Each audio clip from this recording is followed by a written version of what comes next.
There we go.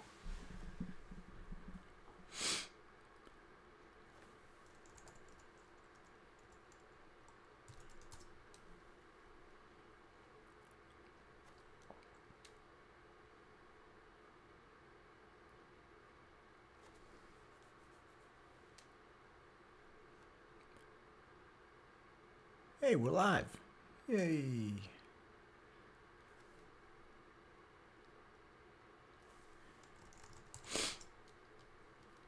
YouTube.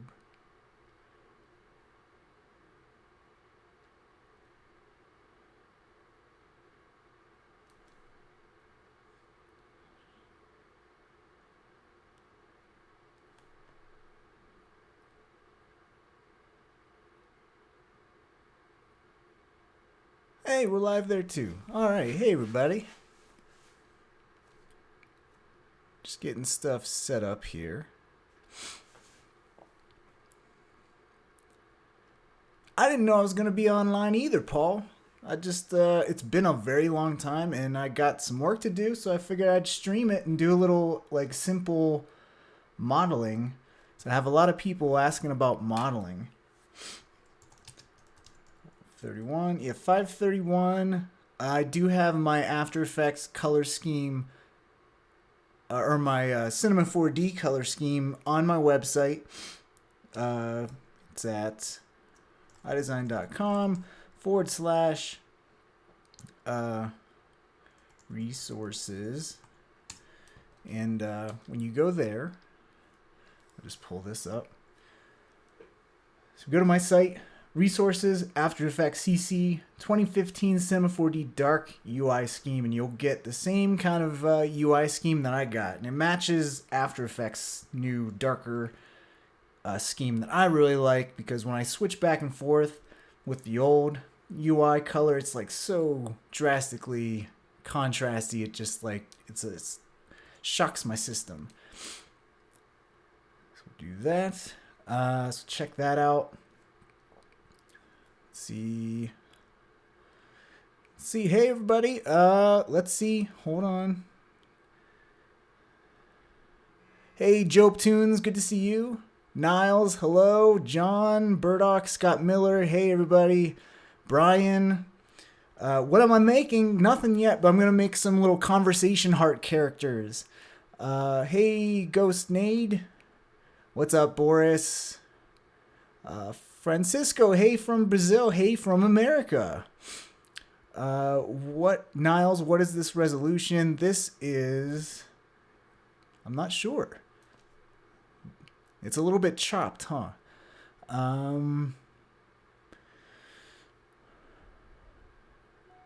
Visual Blender, hey, how you doing? Good to see you in here. Jose, nice to see you. Rodrigo, hey. Ali.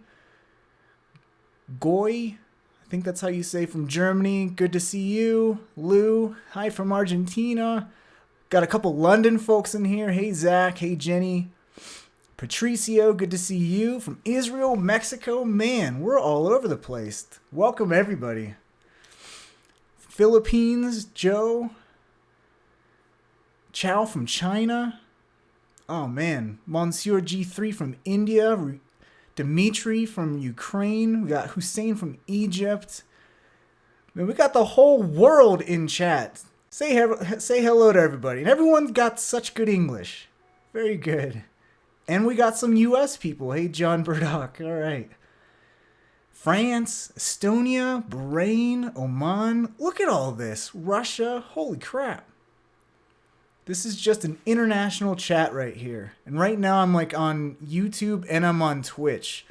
So if you trying to check between some of these. So if people on Twitch, if it seems like the chat on YouTube is much more active. So if you want to jump from Twitch and watch me on YouTube, we got a ton of people on the YouTube here.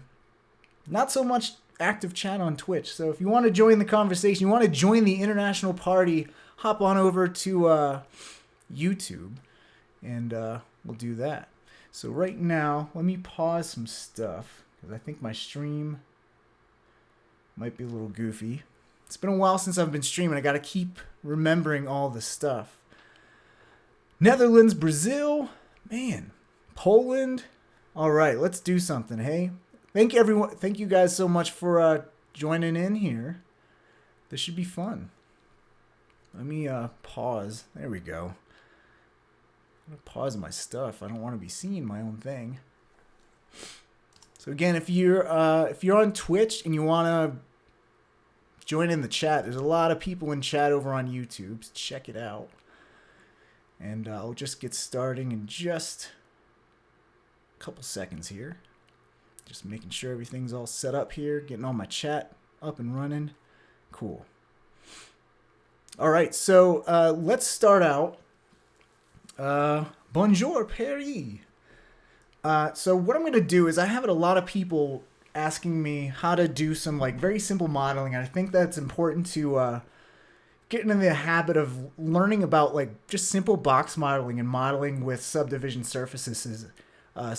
So I'm going to start out with a cube because, you know, this is box modeling. You got to start with a box, right? So we got our box here. And what I'm going to do is just to see all my segments and subdivisions, I'm going to go to my display and check out garage shading. And when I start adding some subdivisions here, you can see that you can see them actually in the viewport. So you get a good idea of what's going on here. So what I'm going to do is I'm just going to start with a simple cube. And what I want to do is just throw this in a subdivision surface. And we're going to see what happens is it just kind of smooths everything out, right? We can actually see the subdivision surface cage here. Let's see if I can turn that on. Oh, I need to make this editable first. So I'm going to make this editable. Let's turn on the subdivision surface cage. Make that editable, and you're going to see that what happens, this is our original geometry without subdivision surface, but what subdivision surface does is basically smooths things out. And it's kind of like if I make a spline here, create spline. And if I have a spline, and it's just a linear spline, right? And let's change this to linear. You're going to see we have angular points, right?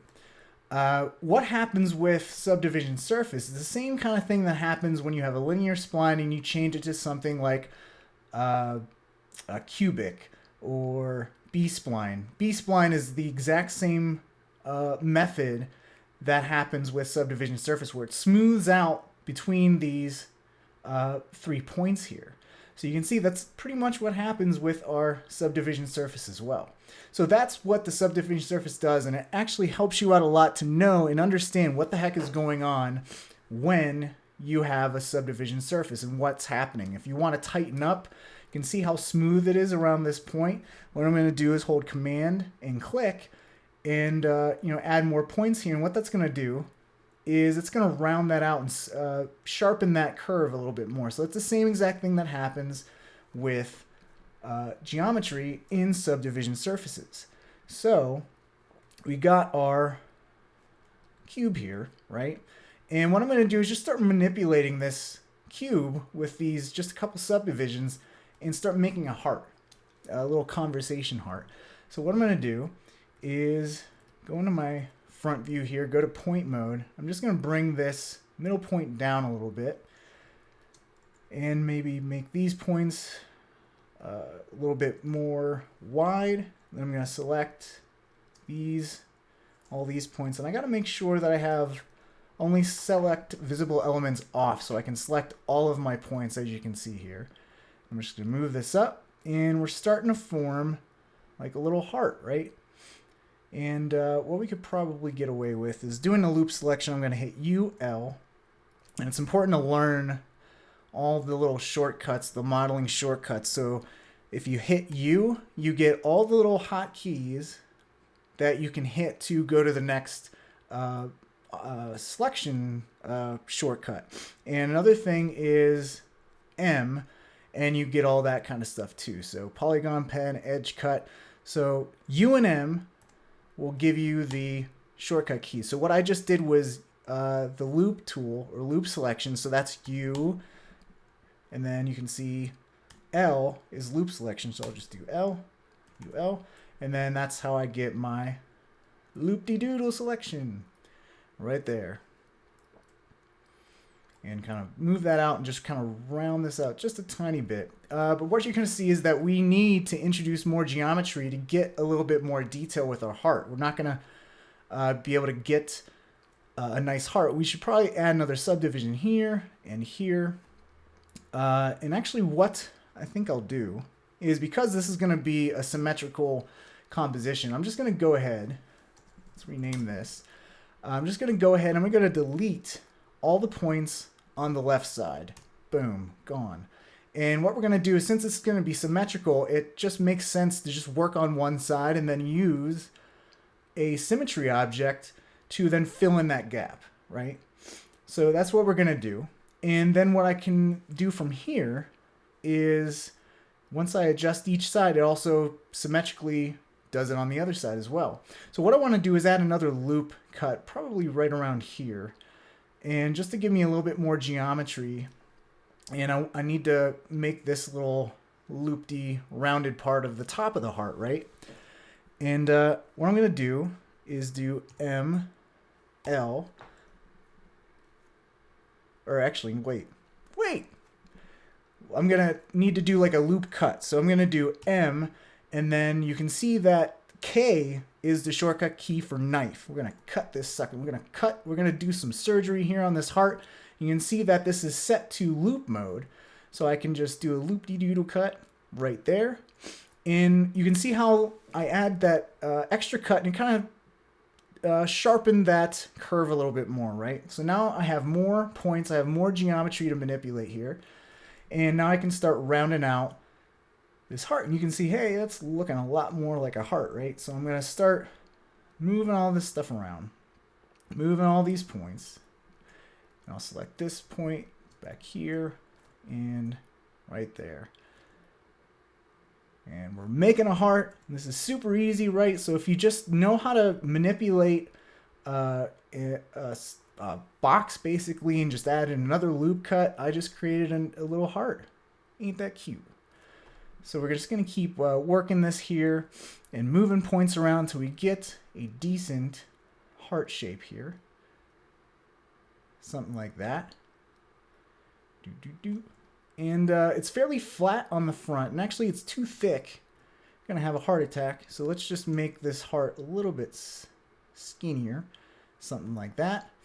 And you can see that as I introduce cuts, it's going to sharpen edges. So just for example, I'm just going to save this real quick. If I go ahead and again do M, K, and do a loop cut here, and let's see, it's not exactly, let's do loop cut. All right, and I cut that. You can see how we're actually missing some cuts, but you can see how it sharpened that edge. And if I do that again, it's going to sharpen this edge even more. So you can see as I'm introducing more cuts, I am sharpening those little edges there, as you can see right there. So it's flattening things out, but I want to keep it fairly rounded. So if you wanted a sharper middle point of this heart, right there, you can see that just sharpened out that little bit, and boom. So just very basic box modeling kind of stuff.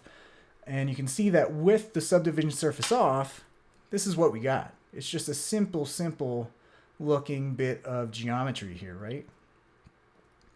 So you're always going back and forth, seeing what this looks like when it's all smoothed out with the subdivision surface, and it's looking pretty good. What I'm gonna do is make this a little rounder here, so we can, so it's not so flat. Right? Make it a little bit rounder here. Select these middle points, move this out. And again, the nice thing about using this symmetry object is whatever I'm doing over here, it's going to be mimicked on the other side. So I don't have to worry about both sides matching up. And if I wanted to sharpen this, this side part, maybe I didn't want it so round on this edge here, I can go and do M, K again for knife. And then we can start slicing. We can actually do a line. So I can just do a straight line. And you can see that kind of smooth that out. We got a smoother kind of bevel kind of thing, but I think I'm fine with what I got going on here. Do loop. And yeah, I think I'm digging that. So we'll just stick with that. I think I'm liking the shape of my heart. My heart's in shape. And probably start like working on a face. Because this is going to be a little character.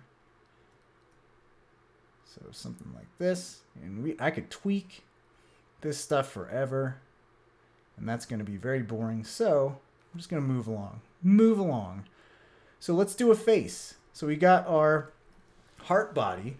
And what I want to do is make like a little conversation heart.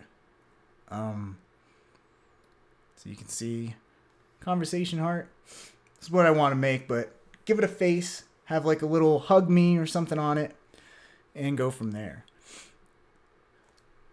So let's start by kind of just positioning out where we want our face to be. Where do we want our face?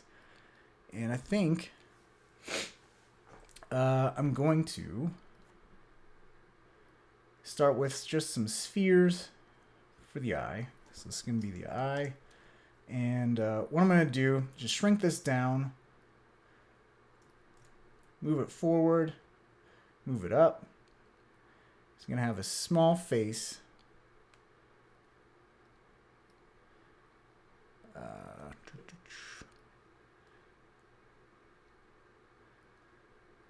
Tiny face, like right up here. Tiny eyeballs. And what I'm going to do to copy this, again, working with symmetry. So if I make an eyeball over here, I don't want to duplicate the eye and have to be working with this too much. So I just want to keep everything nice and organized. So I'm just going to grab a symmetry and just throw that eye in the symmetry. And we got 2 eyeballs, which is, what we should have. And there's our eyes. Something like that. Cool. And then we can give it a little mouth. And what I think I'm going to do is maybe I can just model a mouth. Maybe that's what I'll do. So let's model a mouth. So what I'm going to do, I'm just going to take this polygon here. And let me just turn off the symmetry for now. And I'm just going to do an inner extrude. And you can see that the shortcut for inner extrude is W. So I'm going to hit that. And I'm just going to inner extrude this guy right here. And I think what I'm going to do is just delete this polygon here.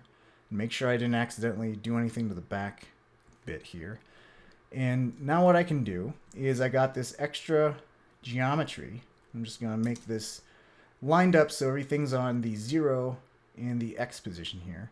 And just start making like a little mouthy area here. So something like this. Yes, mouthy area.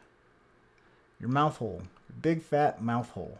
So make him kind of smile a bit. And this doesn't look like much right now because I'm just basically getting where the position of the mouth will be. Can turn on the symmetry again just so we can get a better idea of where we want this mouth to go. I want this mouth to be fairly small because his eyes are small. His mouth's going to be kind of small too. So I think that's pretty good. And so now what we can do is we have this little piece here. We're going to do an extrude. You can see that that is M and then T to extrude. I'm just going to move this inside. You can see that that looks kind of goofy. That's because we're going to have to delete this extra bit over here. I'm going to turn off the symmetry and just delete this polygon we don't need. And then turn on the symmetry again. You can see, hey, we got what looks to be the beginnings of a mouth. And we're going to zero out this X and make him look like he's smiling. So right now he just looks kind of goofy. Something like this. So you can see that now he's so happy, so happy. And now you can see that this is a little bit too smooth, right? It's a little bit too round, right? Let's see. So now we can, if we wanted to add more sharp, a sharper edge to here, again, we can just do another loop cut. ML. Let's go turn off symmetry, ML. And it looks like it's not going to do this correctly. So what I might have to do is just do this manually and just, loop. There we go. It's important to have it in loop mode when you want to make a loop cut. So let's just turn back on the subdivision surface. I'm going to make a new loop right here. What happened? So right, I had it before. The loop thing is a little bit finicky. So like right there, I got a loop cut, and then what you're gonna see is that kind of sharpen things out a little bit there. So before, and then ML.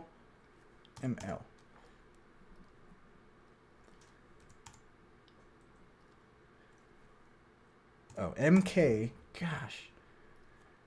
MK, and then there we go. So you can see, boom, just sharpen that up a bit, and that little loopy cut. So there we go. And that's looking pretty good. We got a happy, smiley little guy here.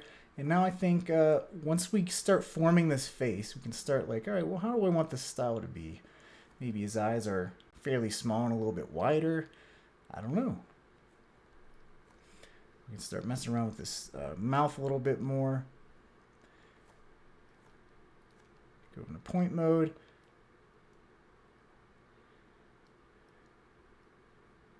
Something like that. What do you guys think? Yeah, ZBrush, I'm sure, is very much easier. I'm trying to keep up with the chat here. Asan, what's your question? Let's see. How to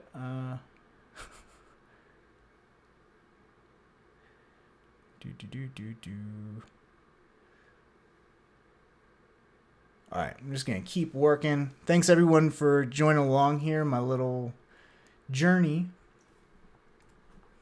making this little guy here.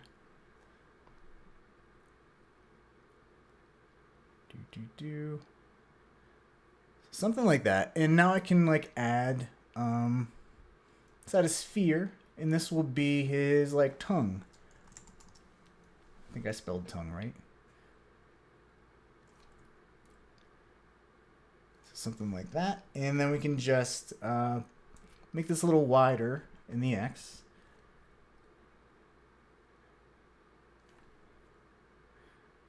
And probably make it wider in the Z as well. Now we got a little tongue. Woo! And I'm digging that. Save. See what that looks like. Digging it. You guys digging it?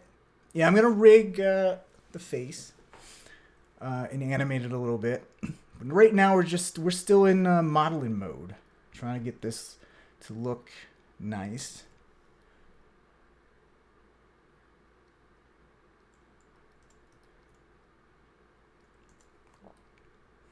So we got our eyeballs there. Now what I want to do is add the little like conversation heart text. So maybe this will say like hug me or something. This guy is so happy he needs a hug.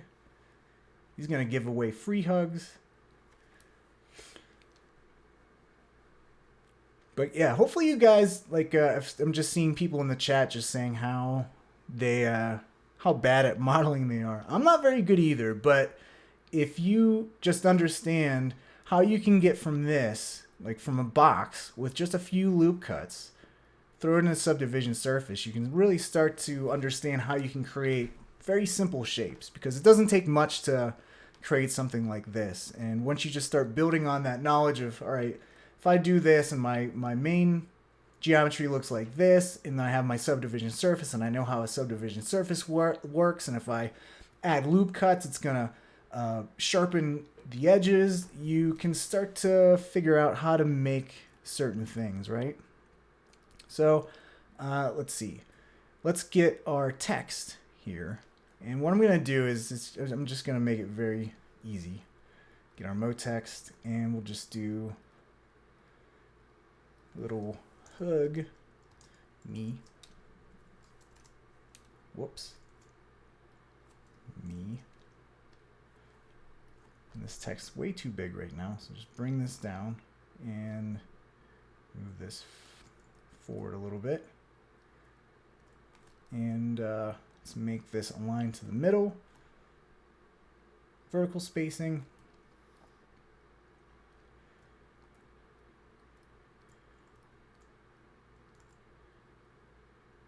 Now, I'm not sure if I want to handle this text as like actual mo text, or if I want to do a texture and do some kind of bump channel or something, which I could totally do. Let's try that. So I think what I'm going to do is I'm just going to duplicate this, turn this off, and make this editable, because what I want to do is just grab the spline from this. And actually, let me just create a let me just create a text not mo text, just a spline object. You're gonna see why I'm gonna do it like this. So hug me. We got our text spline here.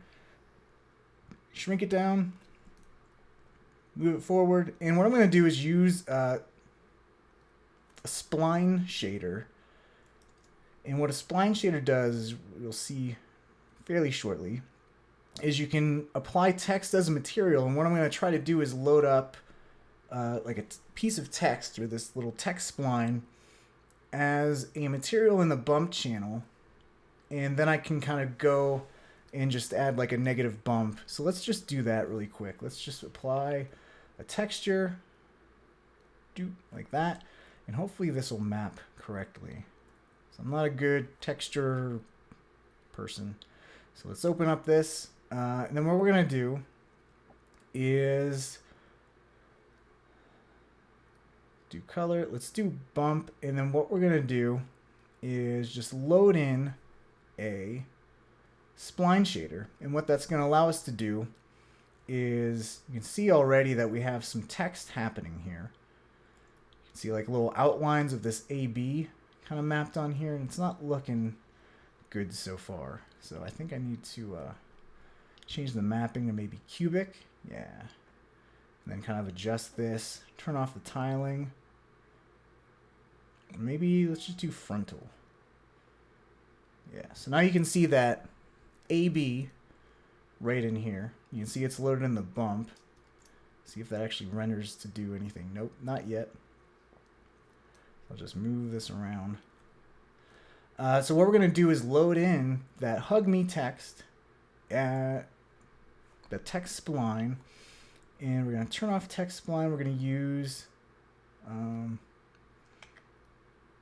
just going to use a spline, and we'll just drag and drop this text in there.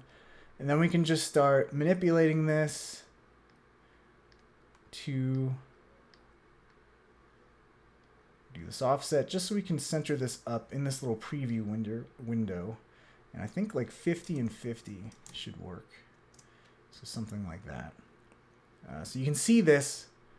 If I turn this off, you can see that the actual hug me as a bump, do as like a negative bump. And we're going to have to, hopefully this works. I'm not sure. I'm not entirely sure this is actually going to look very good at all. So we'll see. So we got this, and I think what I'm going to do as well is bring in this bump channel and copy it in the alpha, just so that'll cut this out. There we go. So you can see only our text, and looks like frontal's not going to work because now that doesn't work well. Let's do flat. There we go. That's the one I wanted. That's the ticket. And just readjust this using the U and V. And again, if we need to adjust the spacing, we can do that here. And then this will update, hopefully.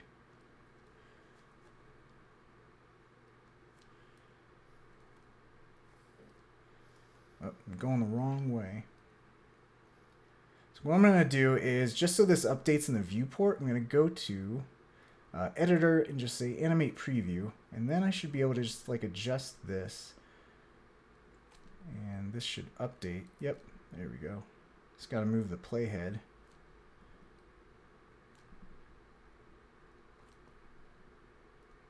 So that looks good. Yeah, UV unwrapping is not a fun thing in Cinema 4D. That is for stinking sure. Which is why I haven't gotten into it yet. And that's why I'm so terrible. Like if the options are not in this projection thing, I'm screwed. I'm lost. So, okay. So we got our bump, and right now we need to use a fill color because we don't want this little outliney kind of thing, right?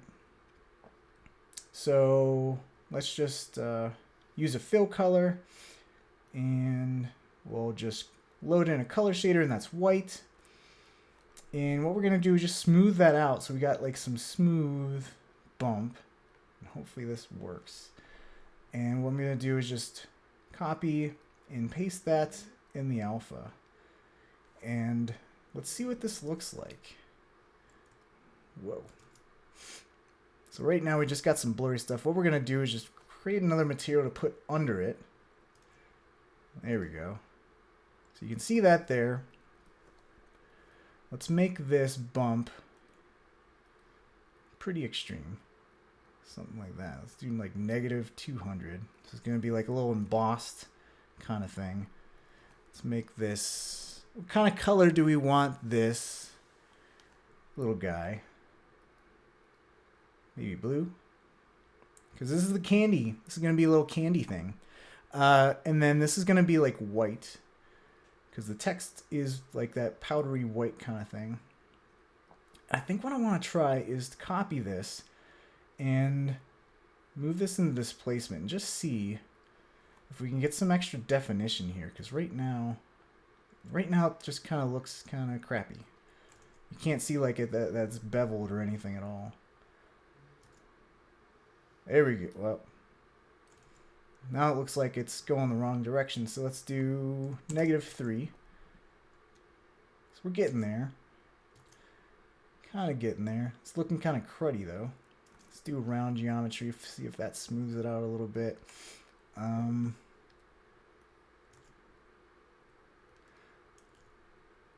Let's smooth that a lot. See if that helps. Smooth this a little bit too. It's looking a little bit better, I guess. Right? It's alright, I guess. So let's make this like -2. So I don't know. I don't know if I want to do it this way. So maybe I'll just turn this off for now. I'll just like put an X in here to just X that out. And then I'll just go back to this.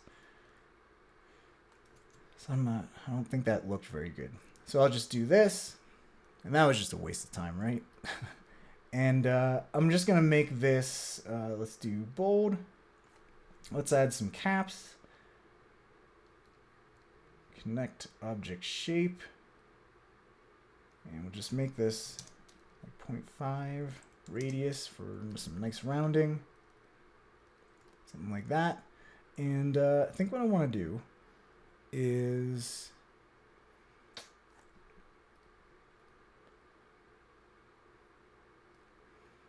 maybe make these caps pretty big. Something like that. Constrain. Nah, I'll just leave it like this. So we got some nice rounding kind of thing happening.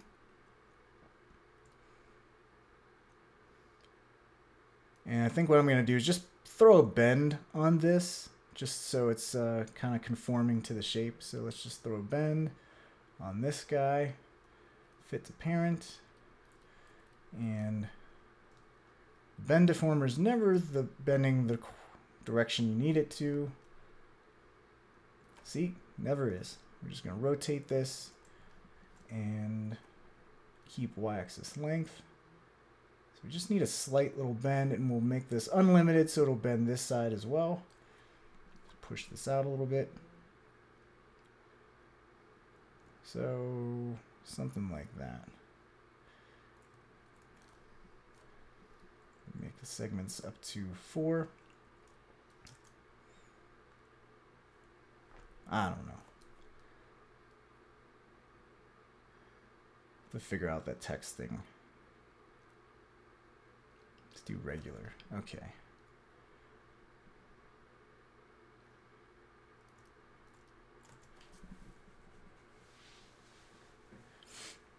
What I'm gonna do is let's try to like round everything out, make this more bubbly kind of text. So what I'm gonna do, throw this in the subdivision surface.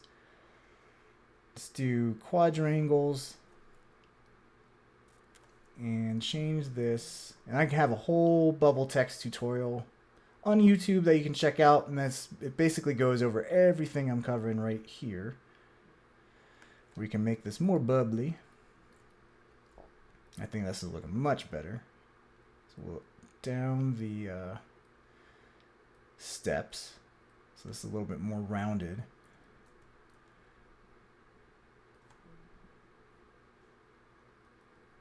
Something like that. There. So we get a little bit more bubbly kind of text. Okay, that's looking a lot better, looking more cartoony. I'm liking that a lot. And I'll do a question. Yeah, I can't keep up with the chat, but once I'm done, we can, number one, it's going to be recorded. And I might edit this down maybe and make this in a tutorial as well in the future. Let me just turn this on here.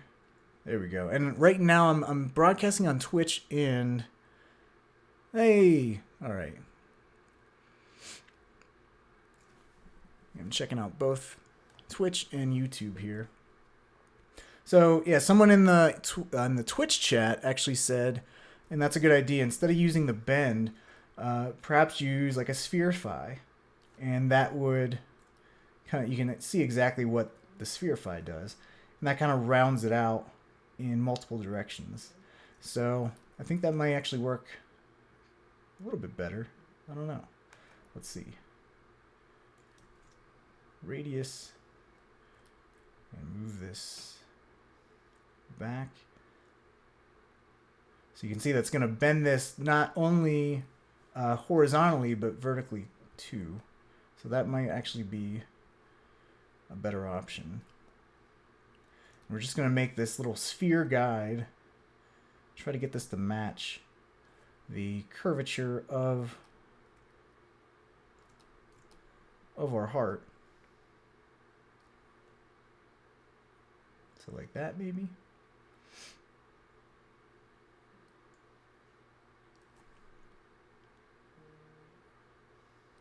So I think that works a little bit better.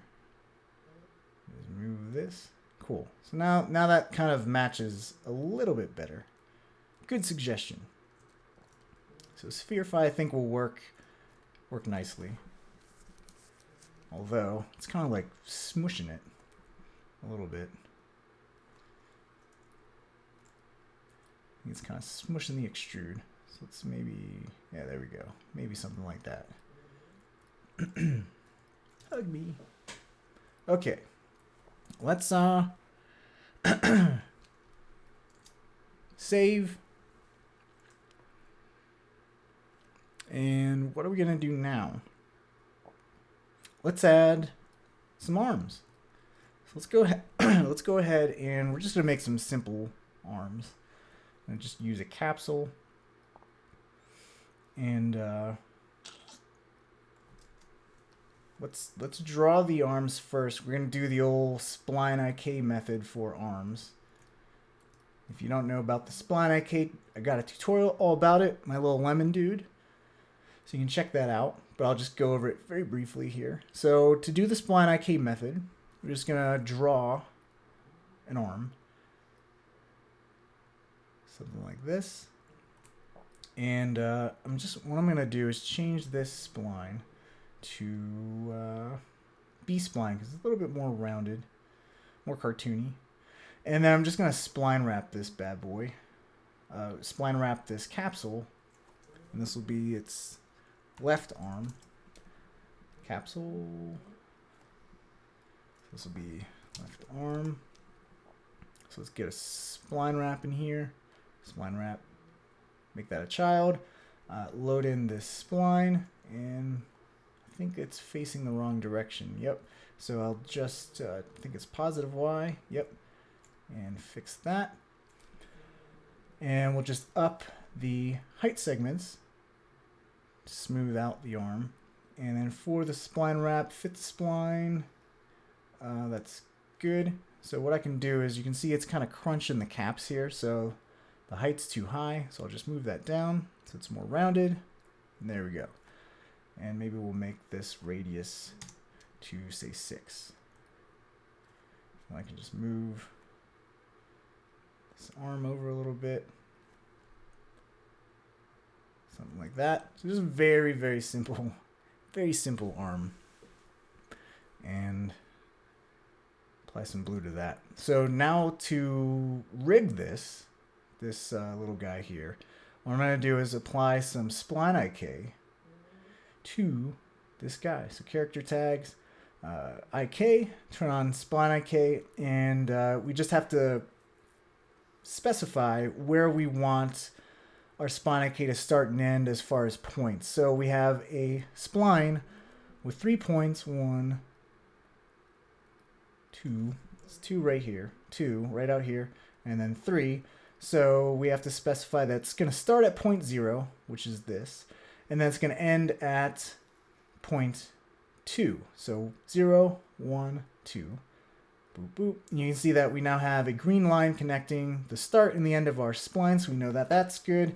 And now what we want to do is give our IK a little bit of a hint. And actually what I'm going to do is just kind of straighten this out and make him do like a T-pose kind of thing where his arms are facing out like this. And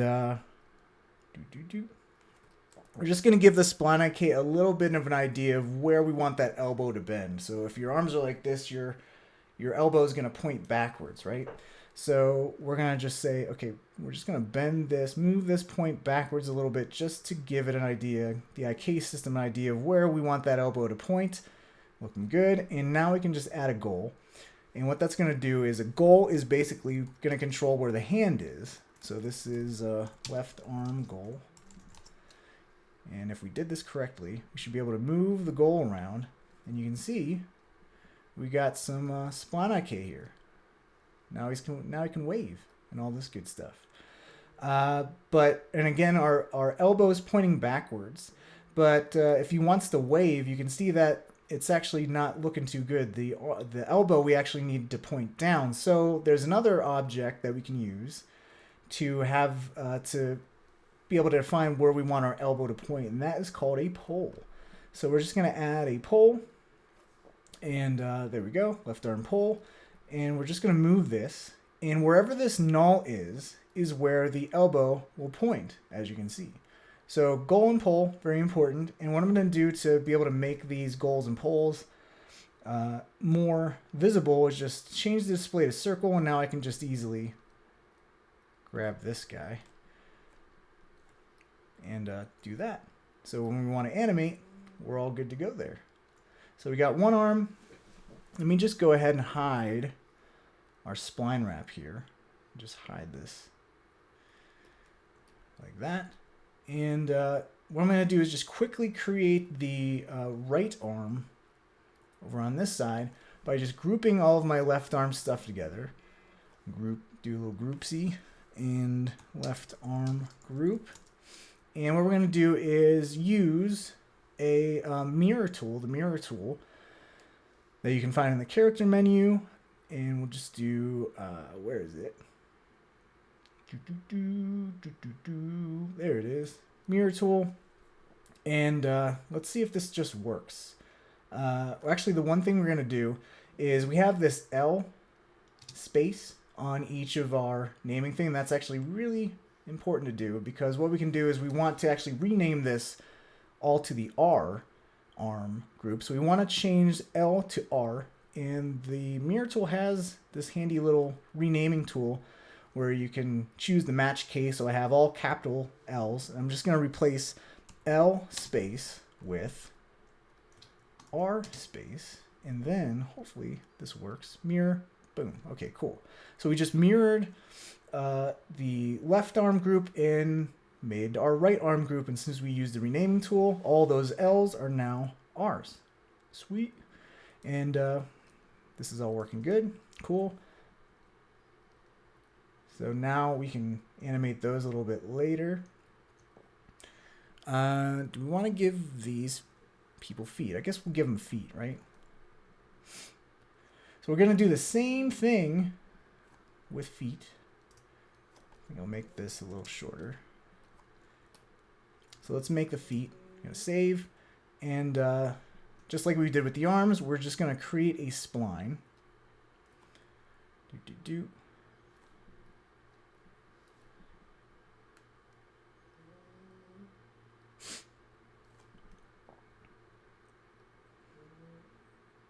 Pen tool, and 1, 2, 3. And again, the knee, we want the knee to point where the knee is going to point when we actually animate this, so forward, because we don't want the knee bending backwards. That would be horrific. And then we're just going to do a B-spline again. So again, we're giving the IK a little bit of an idea where we want the knee to initially point. And this is going to be our left leg. Just move this leg on over. Let's see if this leg size looks good. I think that looks probably, let's see. Boop, boop, boop. Something like that. I think that looks good. I think what I want to do is instead of just using just a cylinder, I want to give it a little nubby for a foot. So I'm actually going to model, again, do some box modeling, circling back around to the box modeling, and just move this off to the side so we can see what's going on. Box model.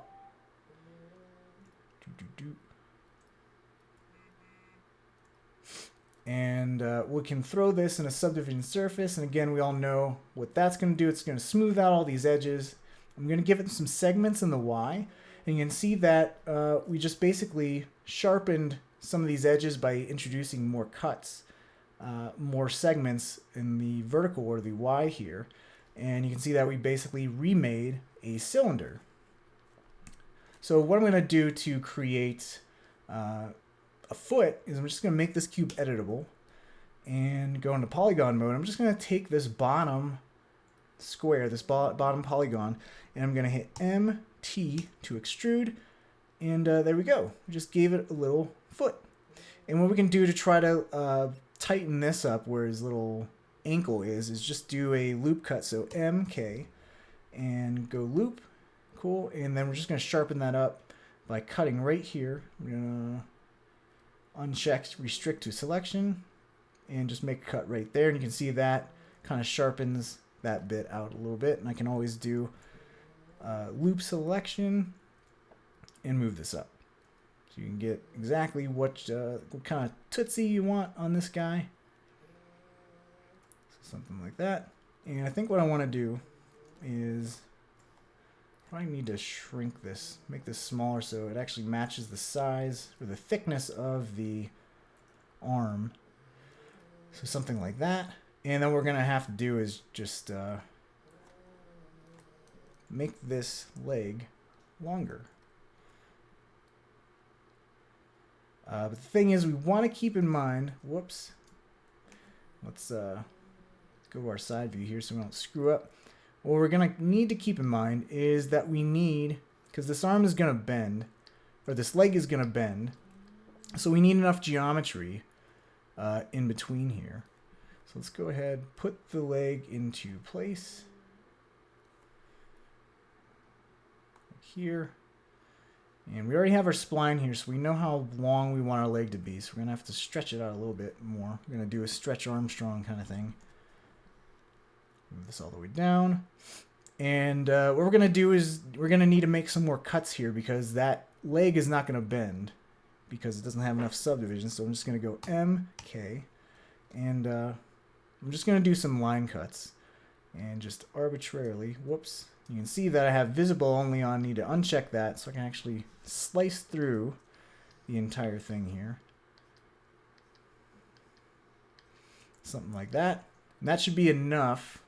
That should be enough subdivisions for this to work. So let's just see. This is left leg. This is left leg subdivision surface, SDS. And so just like we did with the arms, we're going to do a spline wrap on the leg and use that left leg spline. Again, it's facing the wrong way. Whoops. Do negative Y. Negative Y. There we go.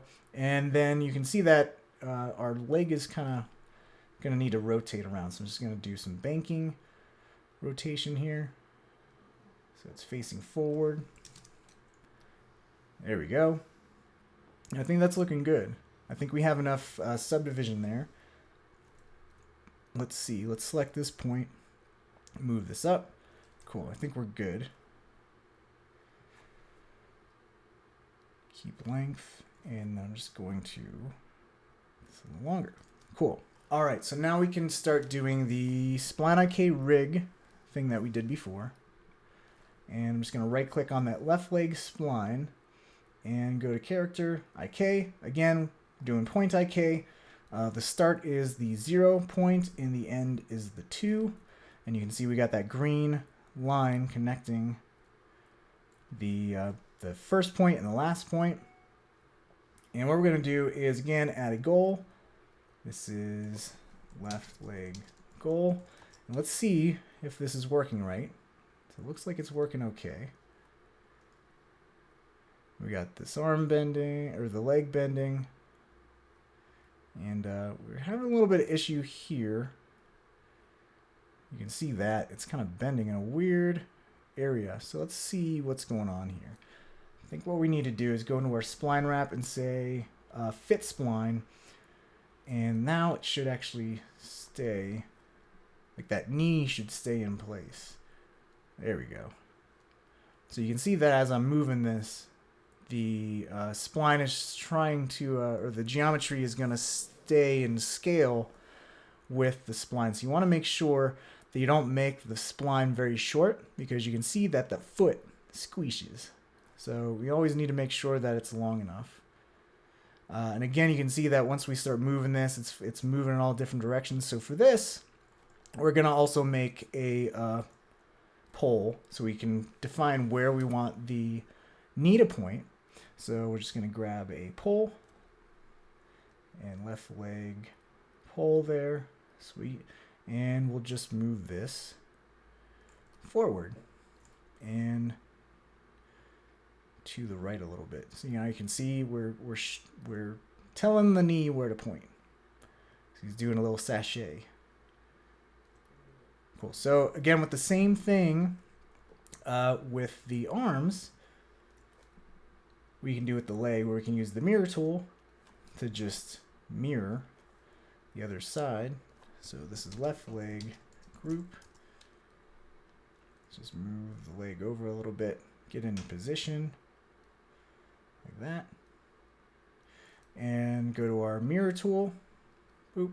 And the naming is the same, so replace L with R and go to mirror tool, and boom, we got our other leg there. Cool. So, pull.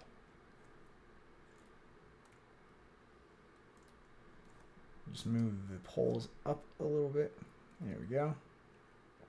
So there we go. We got our little guy. And again, with the goals and the poles, we changed the nulls to be a little bit more visible, so they're not just points. I'm going to do the same thing. Change the nulls display from point to circle. Increase the size here. And now we can easily go in here into our viewport and grab a leg. Cool. So let's save this. And let's just texture this guy. I'm not going to do any animation for right now. But let me just texture. Let's just do some texturing. And then I'm going to call it a cast. We can pick up with animating like the mouth and stuff like that a little bit. In the next cast, we'll do that. So let's go into interactive render region here. I always like to work with interactive render region when I am texturing. So we got the basic colors we want. We got this tealish blue and this white. We need color for the mouth. So I think what I'm going to do, just to texture the mouth, let me close up everything here. We got our arms and legs. Just move this to the bottom here. And so this is the text. Tongue, heart, body, heart, body. And okay, so we're gonna texture the mouth so it's like black inside. So let's get out of interactive render region here. Let's turn off the symmetry.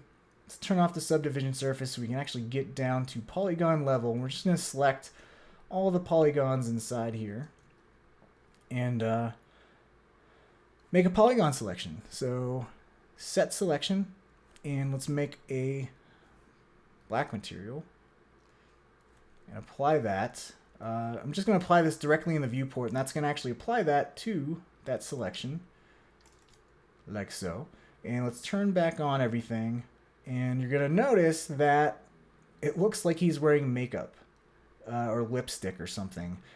So what we're going to do is make another cut, just so we don't have that like lipsticky kind of thing happening. So let's go. And I think what we can do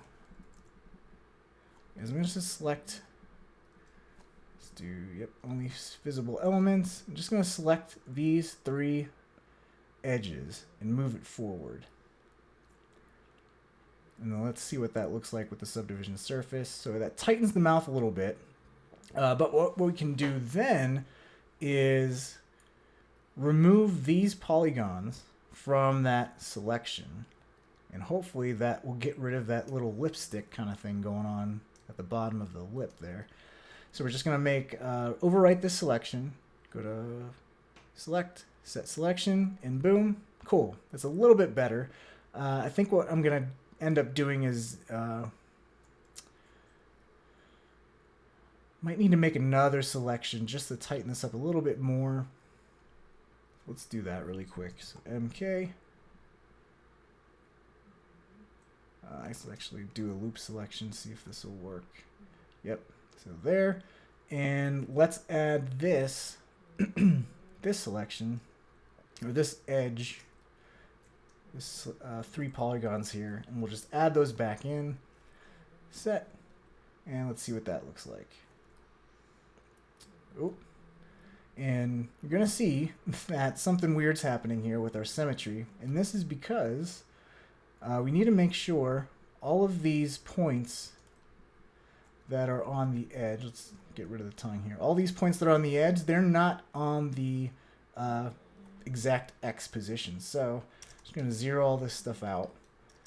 So they're right on the 0x, and then turn the symmetry back on, and boom. We could have also up the tolerance, and you'll see what happens is that just kind of ups the search radius of what polygons and points to connect. So that kind of helps a little bit. So we'll just turn that to like 1. All right, so we got our texture looking good. You can see that we don't have makeup anymore. So that's always nice. Unless you like makeup. And so we got our tongue. we also have to make sure we put that blue back on. And let's make a red material for the tongue. Like that. And then let's just add the black material to the eyeball. Let's see. Make the eyeballs kind of small. So something like this. I think I want to go into the mouth. And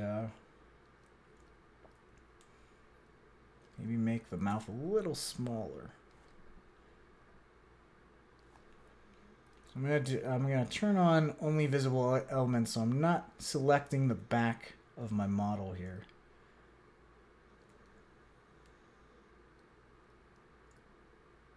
Let's turn off the tongue here, making sure I'm selecting all those points. Moving that up. See what that looks like all smoothed out. So the mouth's a little bit smaller. Let's go back in here.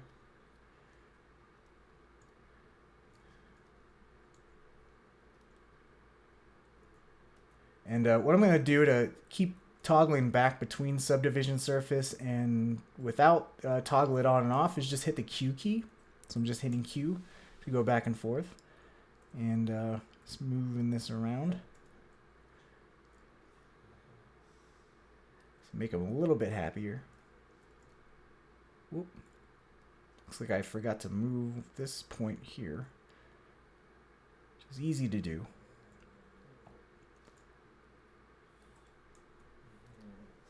So that's a nice happy smiley face.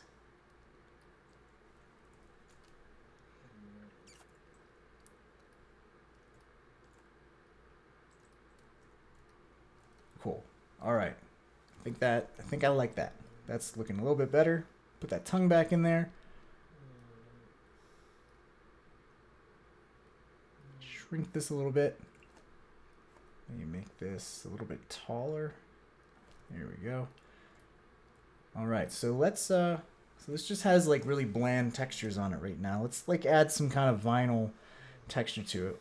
What I'm going to do is just up the subdivision editor here just so I can see this nice and smoothed out. Something like that. Let's go to our text here. Constrain, and let's see if we can get this bold. That doesn't look very good. Regular, unconstrained. Okay. There we go. There we go. I think the problem was our radius was too big.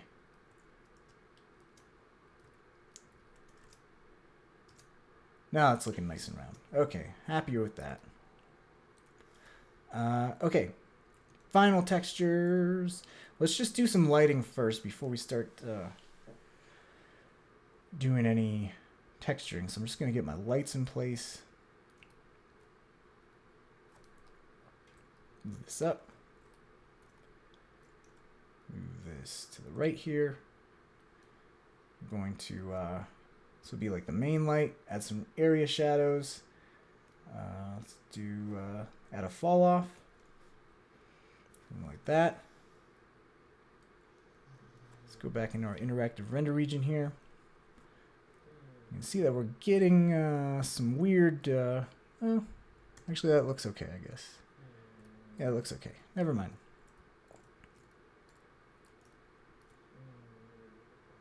No, we're definitely getting some weird pinchy thing going on. So let's go to our subdivision surface here. Getting some weird Fong stuff happening with that light.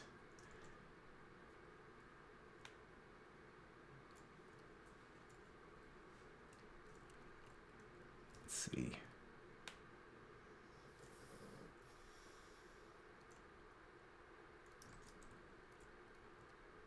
I don't know what's causing that. I think this point right here.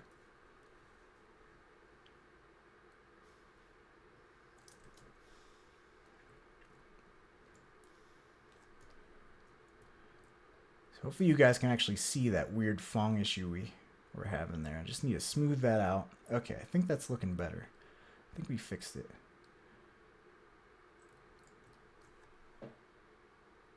Okay, cool. That's looking much better. Much better.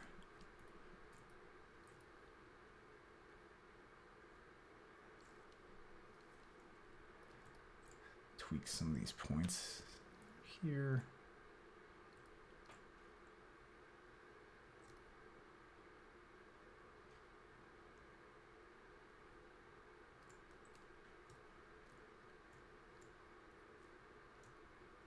Okay, hopefully that fixes all that stuff. Ah, crap, I made it even worse. You can see at certain angles it's like a little pinch or like a little wrinkle. It's like very barely noticeable, but it's bugging the crap out of me. So I'm gonna try to fix this.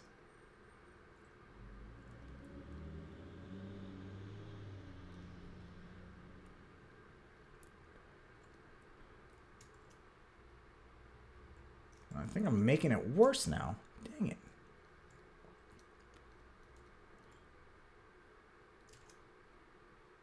Yeah, you can see this little wrinkle right there, and that's no bueno. Let's turn off subdivision surface here. Oops. Let's see what's happening. Point mode. I'm just going to smooth this out here a little bit because I think this, you can see the little Fong angle stuff happening here. You get rid of that Fong issue.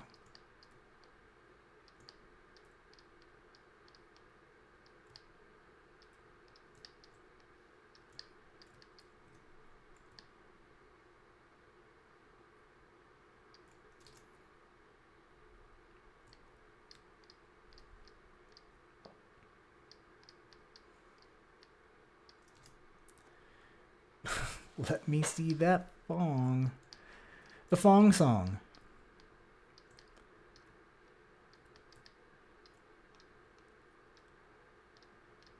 All right. Think we fixed it. Think we fixed the Fong. We fixed the Fong.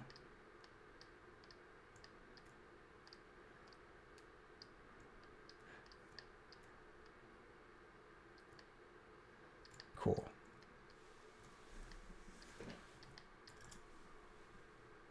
I think we did it. I think we're looking much better than we did before. So I'm just like widening the I think what the problem was I just needed to widen some of the outer points here. So it wasn't so oops. You can see this point's not on exact 0x, so I'm just going to move that back into place. It's easy to accidentally move some of these points. Cool. All right. I'm going to stop farting around with that. I'm going to stop. Stop right now. Okay, we're done. Okay. So we got a light. Let's do another light. So this is like our main light. Let's do like a nice little rim light coming from behind here.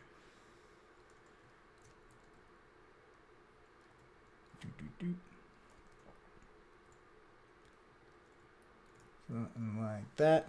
I want to get rid of the leg spline wrap deformer stuff showing up in the viewport, so I'll turn that off. And the spherify, get rid of that.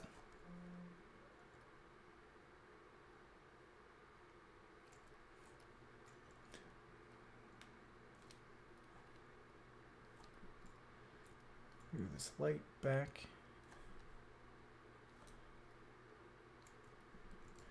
And let's get like a fill light. Now for the rim, I'm going to turn off shadows. For the fill, I think I'm going to turn off shadows as well. So we're just going to have one fill light source.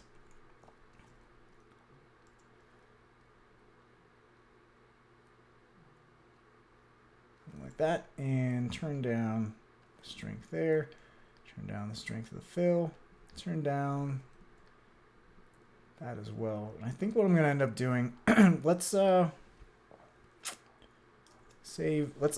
some reflectance, add some Beckman reflection, bring the specular strength all the way down. We're just going to give a little bit of reflection strength and then give it a lot of roughness, because again, we're going to try to create like a vinyl texture, and we're just going to add that onto all that stuff, make this specular a little sharper, change the color of the specular to more of that reddish kind of thing. And we're going to do the same thing. And actually, I'm going to go into interactive render region to really see what this is going to look like. Go and add some reflection. Going to add that to our color channel. Get rid of the specular strength. And the reflection strength to like 8. And right now in our scene, we really don't have much to reflect. So what I'm going to do is grab a little HDRI. After I move this eye back a little bit here. Yeah. And get an HDRI from the HDRI studio from the gorilla himself. And turn off the floor and turn off the background. And let's grab another studio. I like the bevel reflection because you can really see it in there. So it's looking nice. Let's up the reflection brightness. Actually, let's see what some of these other studios look like. Ooh, that's looking kind of nice. Let's try this.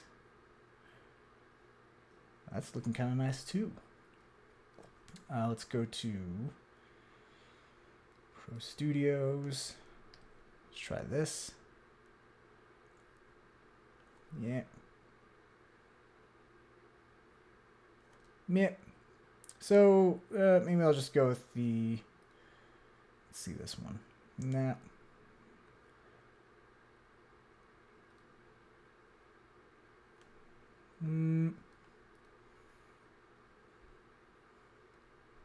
I like the ones with the color in it. I know that much. So let's go with that one. Let's go with this one. I'm liking that one. Reflective brightness. Let's really get that showing up. Can let's like rotate this a little bit, I guess. So let's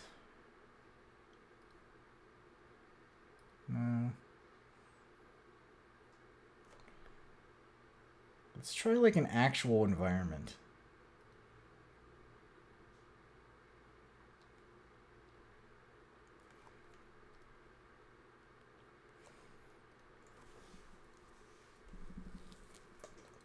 No. It's the thing. You can play around with HDRIs all dang day.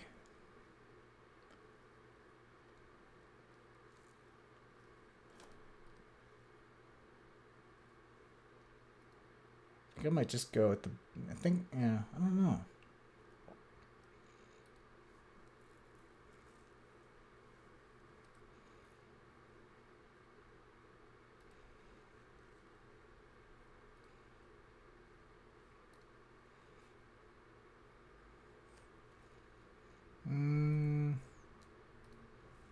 Keep wanting to go back to the bevel reflection. So I think I'll just stick with that. I'll just stick with that. I think that's looking nice. Let's just add a little bit of fill light to brighten things up a bit. And let's go. I think what I want, one thing that's bugging me is I think this mouth. You know what? I was gonna say I think the mouth's a little bit too high, but I think it's just because I might need to add like another cut so that there's not so much of a weird edge going on. So maybe let's try that. Let's save. Let's add a couple loop cuts. So MK and then L. And this is going to be a jerk, isn't it? It's not going to. So there we go. Loop cut there. Loop cut there.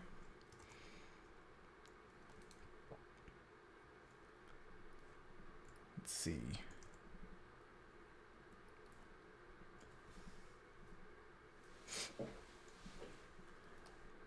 I'll just grab. Look at this loop selection tool's gonna be a jerk. So let's grab these points here. Actually, let's grab them over here. So we got these two. This one. Whoops. This one. This one. This one. This one. This one. This one. This one. Boop. Boop. Doop. I think I grabbed all those new cut points. Oh, missed one. And then this one. And let's just scale this up a little bit. So you can see that by scaling this up a little bit, kind of smooths out that edge a little bit. I think I'm liking that a little bit better. And by scaling all this stuff up, I kind of screwed up all these point positions. So again, we need to make sure all these edge points are nice and lined up on 0x. We're going to have some issues.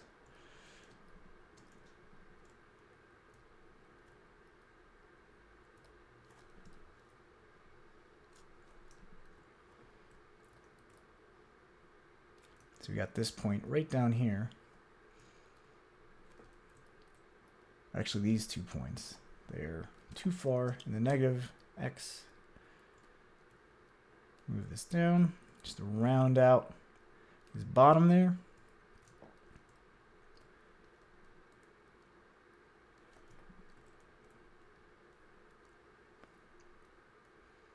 Something like that. Uh-oh.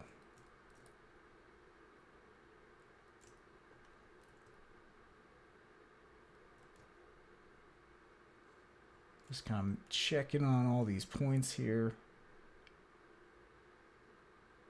Okay. Let's turn the symmetry back on.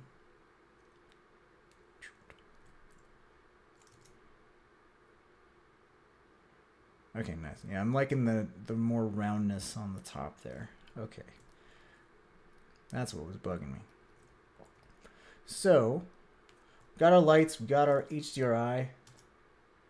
We're texturing stuff. We got our reflection stuff happening. We got a little like vinyl stuff happening here. I think that reflection's a little bit too hot, so I'll bring down the brightness. But let's we didn't add the reflection to our white texture. So add additive reflection strength, lower that, get the roughness up. Doing our vinyl thing. Oh, I forgot to, on the specular, make this a little... Actually, for vinyl, you don't really want sharp reflections, so... We go back, and we'll change this to more teal. Something like that. Reflection looking good.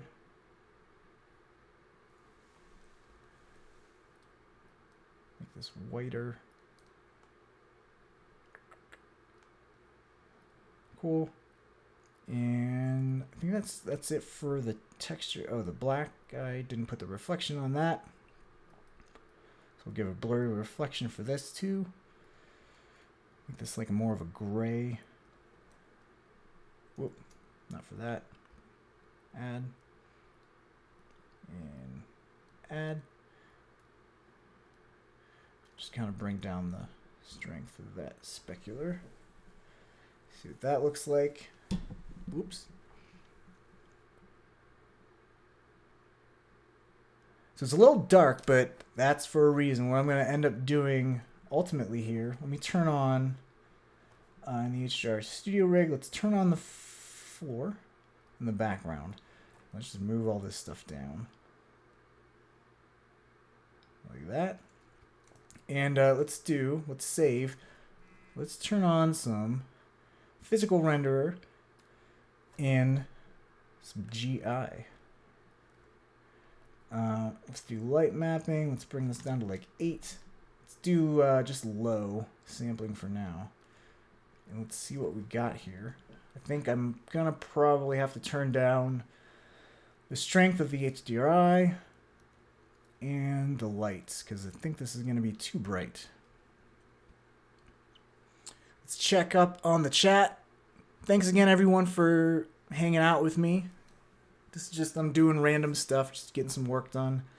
But I appreciate everyone hanging out. This will be, I'll put this up on YouTube after, so you guys can all check that out in archived and all that good stuff. If you have any questions, let me know. I'm just gonna, this is gonna be a lot of just waiting on seeing what this looks like with GI.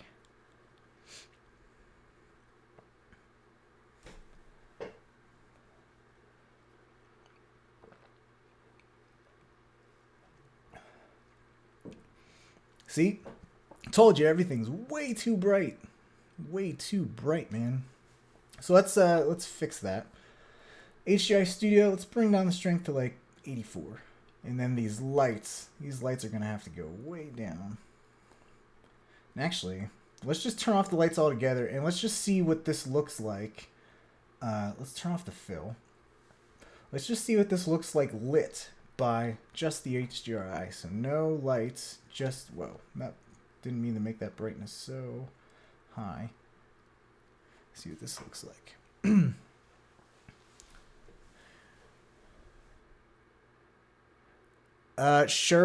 Shurgay, I have no idea about ZBrush. I've never used it. I've heard really good things about it though.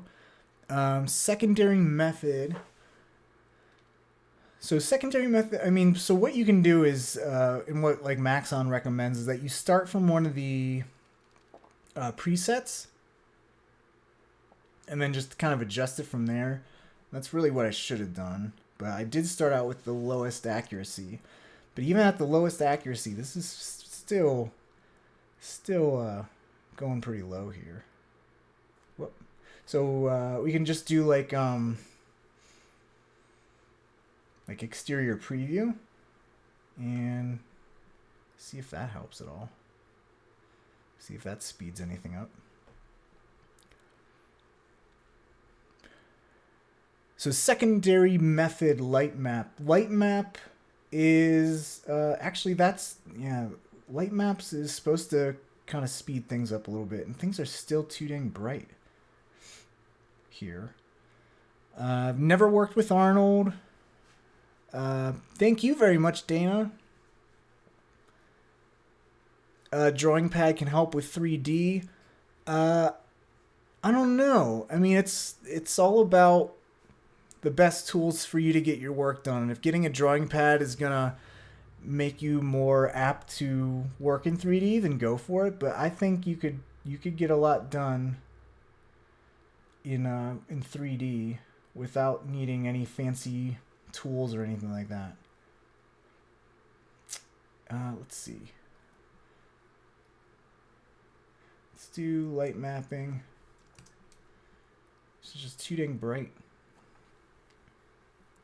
How much of this can be so that's a good question. Sarah says, how much of this can be achieved in C4D light? You can make the spheres and the text. But as far as like modeling goes, that's a good question. I'm not sure as far as modeling goes, you can like, you can't do cuts or anything like that. So it's tough. You can't do a lot of modeling in C4D light.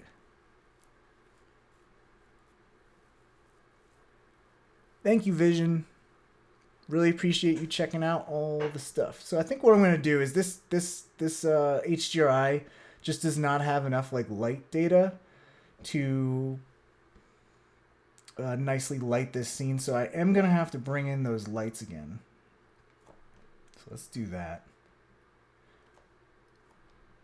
But the thing with GI is that it makes your lights super bright. So you gotta kind of, it's like a back and forth trying to figure out how much strength to give your lights each time. Never use V-Ray. I've never used any third-party, never done any third-party stuff. I want to, but I'm stuck on a trash can Mac Pro, and it doesn't support much yet. But and there's just so many renderers that are coming out every dang week, it seems, that I'm just gonna kind of wait it out and see what kind of pulls ahead. But Octane was out there for a while, but then it's kind of slowed down.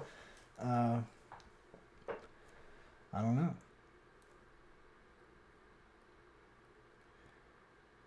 So I'm just gonna turn off and let's do the main. I need to adjust my lights here.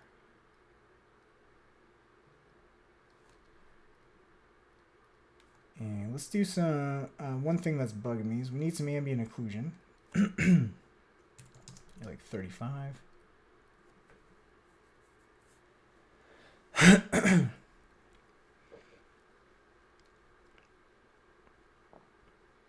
Thank you, Dark Jedi. Appreciate you watching all my stuff. Yeah, like I said, never used V-Ray. I'm kind of slacking on the whole third-party renderer stuff. Can this be built in 3D Studio Max version 1? I hope so. This isn't very hard to do. All right, so we're still kind of struggling on the light. I think this will help. Blasting that light up. Tarek, you are the best. Thank you so much for watching. Version 1 from the 90s. I don't know. There's a surprising amount of stuff that you can do with the first version of Cinema 4D. All right, so we definitely have enough light because we got this highlight stuff happening right up there we saw. I think we're getting closer. What's up, Lucas? Good to have you here. Thanks for stopping by.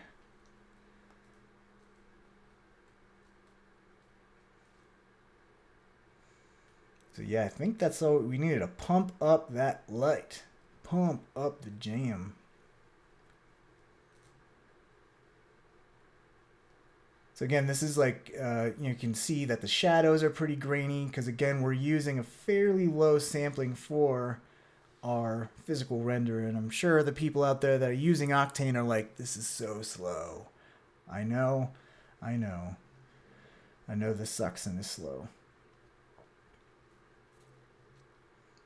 You can see that's looking a lot better. Just jacking up that light source there.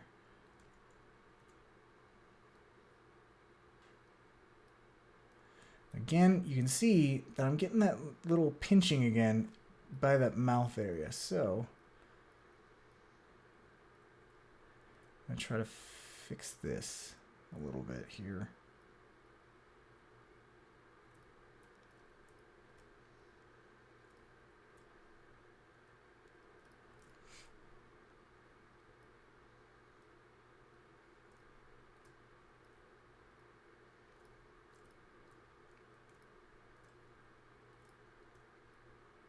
You can definitely see it, like right here.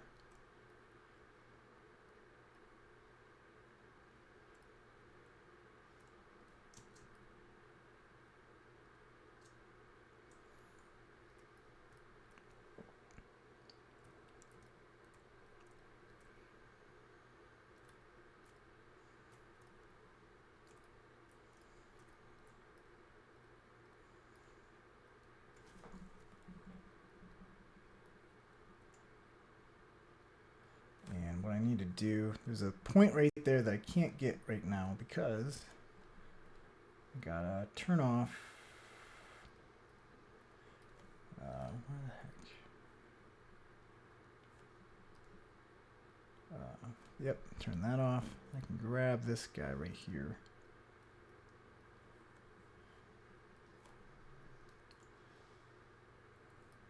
we go.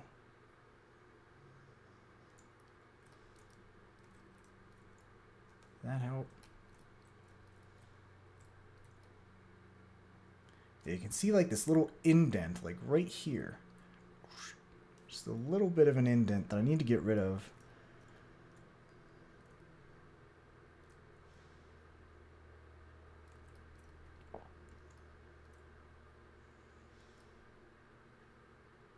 Smooth stuff out here.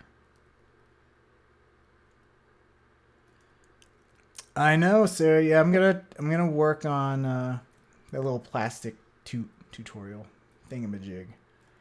This is a little preview of it, though.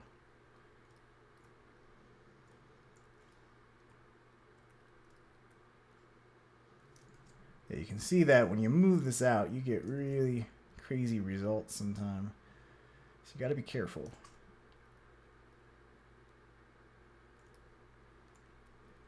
Crazy Fong. All right. Hopefully that fixed it. Let's see what this looks like. So we got that hot, bright light source coming from our main light here. And actually, I think while I just accidentally shut off the thing, I'm just gonna give it a little yellowish hue. And for the rim, let me crank this up a bit. Boom. Render that.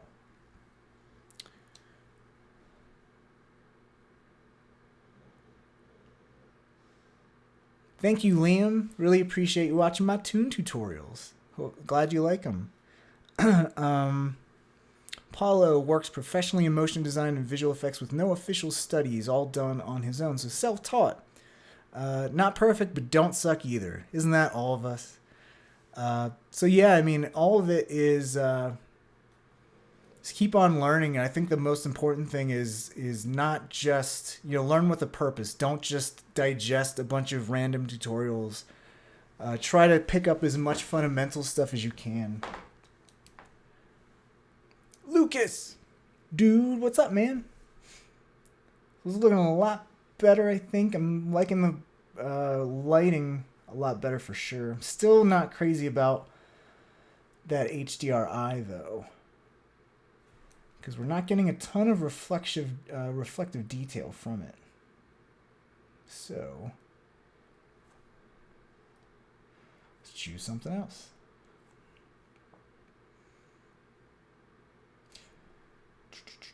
Maybe this.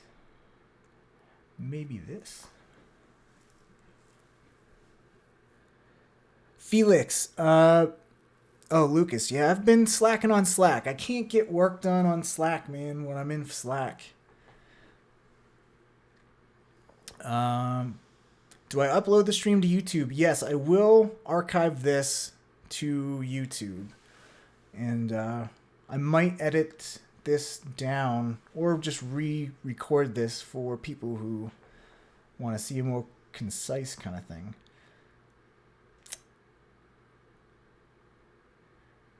Dan Marino.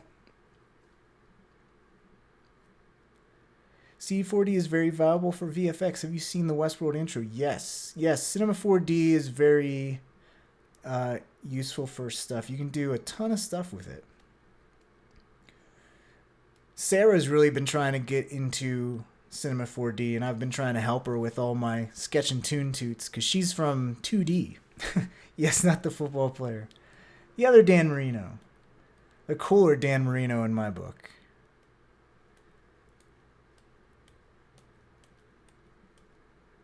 Thanks, Felix. Really appreciate you hanging out, man. Sherg, I think that's how you pronounce that, or Shergay. I just do motion graphics. I don't do visual effects at all. I'm not the visual effects dude. Dan, you're awesome. Thank you so much for stopping by. Oh, thanks, Lucas. Yeah, I'll have to stop by in there sometime soon. It's just I can't. I have Twitter up. I got I mean, Twitter is just this endless hose of stuff. Oh, sweet. The Brograph dudes. Love the Brograph guys.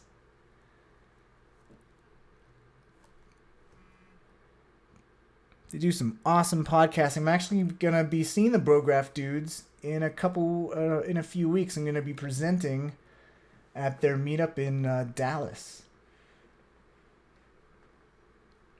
So let's see. We're getting there. I think what I want to do, let's do some light mapping. Let's do 64 samples.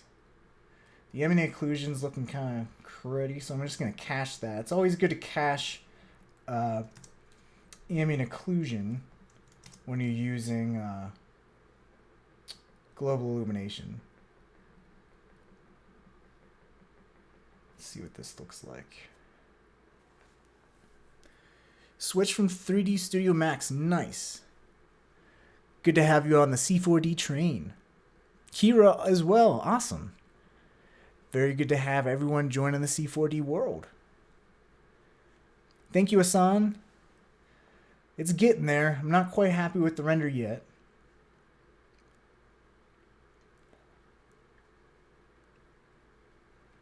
Hey, Sarah, you live in your Sketch and Tune world, but we're gonna. I mean, there's a lot to do there. So,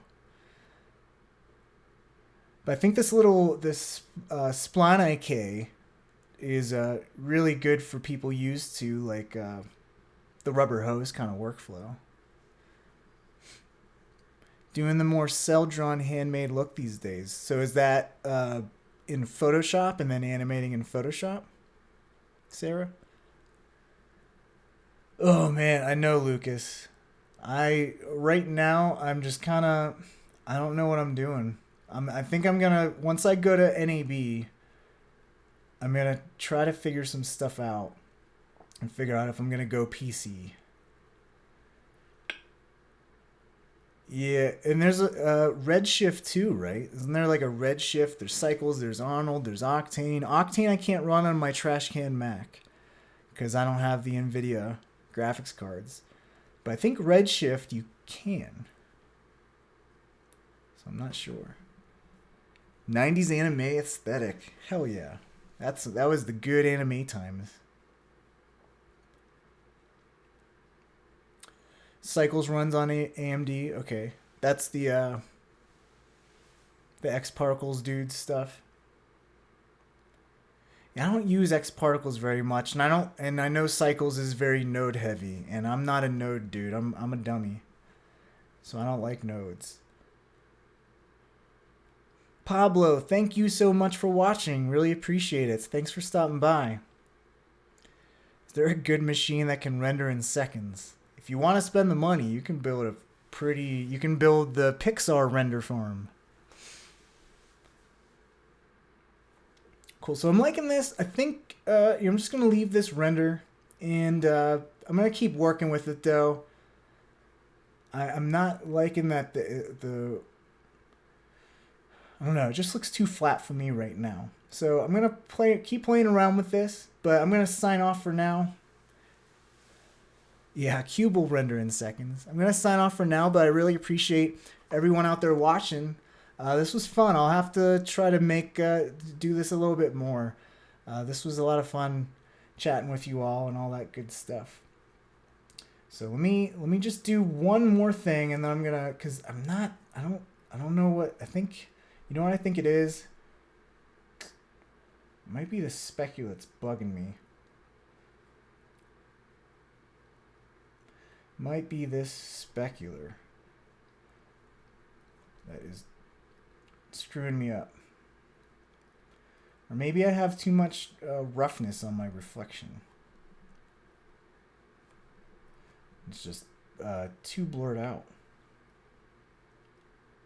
So let me just tweak this one more time and let it render, and then I'll sign off for now. But I have a new tutorial that dropped today all about intro to dynamics. So if you want to get some fun dynamic stuff going on, and if you're not too familiar with dynamics, be sure to check that out. It's a fun one. It's a nice little intro to dynamics. And then this will be archived. My little jibber jabbering will be archived on YouTube. So you'll be able to check that out there and see how I created this little dude from scratch and little box modeling techniques. All right, so got that. I think my, let me just check my light here. Move that forward a little bit.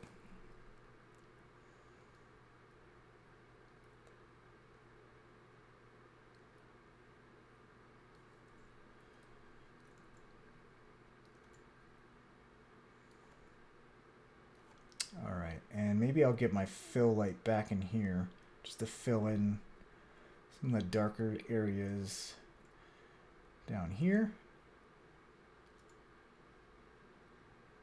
Something like that.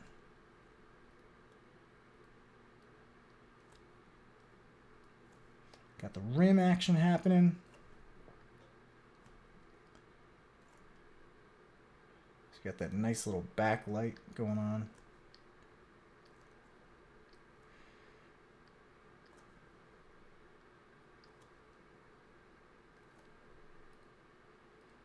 Let's see, maybe let's choose.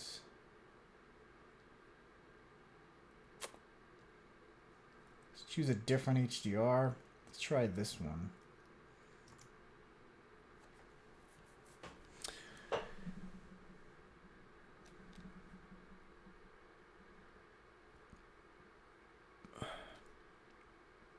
Well, thank Lucas.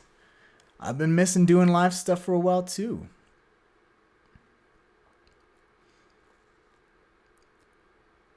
Thank you, Zuncho Media. Thank you so much for checking out the live stream. Yes, Sarah, you can take this video that I made and make money off of it because that's totally cool. Just as long as you give me credit. No, don't do that. Don't do that to people. Got hooked on C4D from making it look great. Awesome. Yeah, John at MotionWorks is really, really great. And if you really want to get into modeling, check out motionworks.net. Let me type it in here. And his Make It Look Great 11 is all about, is just a really awesome course on modeling in Cinema 4D. So it runs you through all the basics of modeling. So if you really want to learn some modeling in cinema, definitely check that out over at John's site, motionworks.net.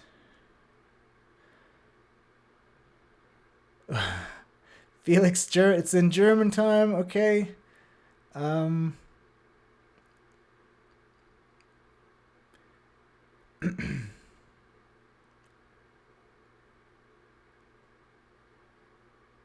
Thanks for stopping by, everyone.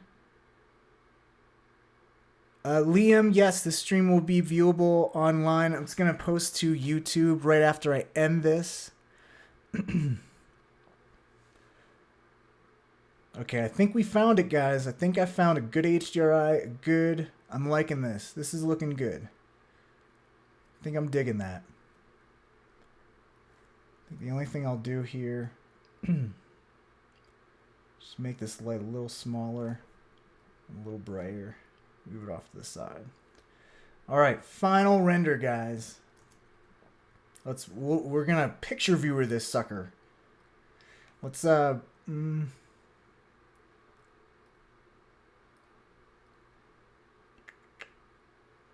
to our physical settings here. Let's up these. Up 424 is like my go-to. Blurriness subdivisions, we'll up those. Let's just do a very small 800 by 600 current frame, anti-aliasing, good, sync, and we won't save. I'll just render to picture viewer here, and we'll just let this go. But yeah, if you guys check out my new tutorial, we go over how to make this. It's a little nice dynamics piece here with spheres. A little intro to rigid body dynamics, so check that out. I just posted that today on YouTube. Check that out. Let's see.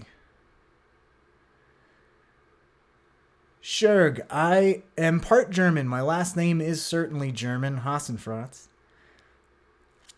225 in Algeria. Wow. You guys are from all over the world, and I seriously thank you guys so much. It's so cool to have so many people from all over the world stop by and check out what I'm doing. This is a lot of fun. I'll have to do these live streams a lot more, so... Got Moscow, Korea, 6 a.m. Man, you guys are dedicated to learning. Really cool to hear. Thank you guys so much for stopping by. And I'm sorry, I've been like neglecting the Twitch channel. Hey everybody, Crossfader. Yep, everyone's over here on YouTube too.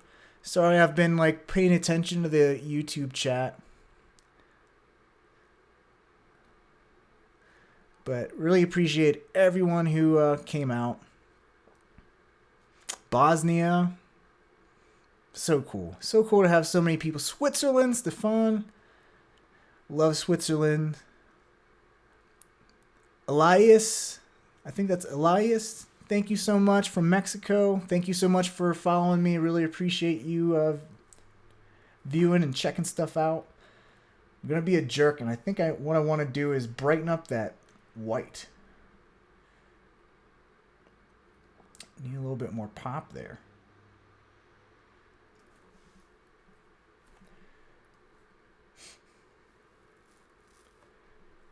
We'll let this go. We can always go into the filter. Oh, you know what? Yeah, the filter's already on from my other tutorial. That's what's going on.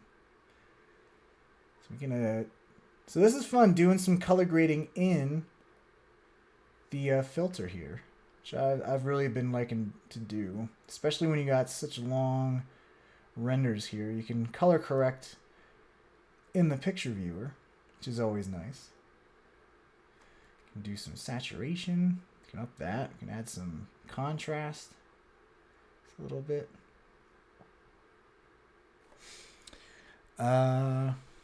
Kent from New York, thanks for stopping by. Xavier in Spain. Asan, thank you so much. Really appreciate you stopping by. So good to be able to talk to you guys other than like outside the YouTube chat or the YouTube comment section. So Joe Downing, 3 cups of coffee. Hey, I'm still finishing my cold brew coffee right here. That's why I'm so sluggish. But all right, so we got our final render just finishing up here. I think I'm liking the whoa. I don't know what I did there. Oh, I made this super dark. So something's got screwed up here. I'll just turn off the filter. So I think things are looking pretty good. I think what I would do is like brighten up this.